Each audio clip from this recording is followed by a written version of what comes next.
I want to tell you about a place. It's probably my favorite place in the entire world, and it's this playground here in Vancouver, Canada.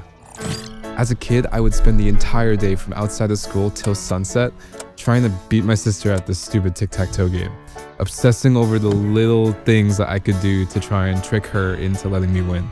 And although I am a little too old to still play on the playground, I've been really lucky to find places like this that give me the same feeling of fun and exploration and obsession for the little things in life that this playground once did for me. Which is why today, we're going on a trip. Let's go! For the next 42 days, I'm going to show you some of the coolest shit you've ever seen, made by some of the coolest people you'll ever meet. And we're doing all of this out of the Founders Inc. house in San Francisco. And I'm not saying we're going to change the world this summer, but it's pretty fucking likely.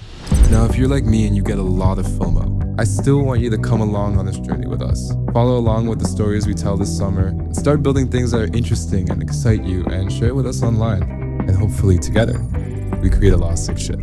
So this off season, let's get shit done.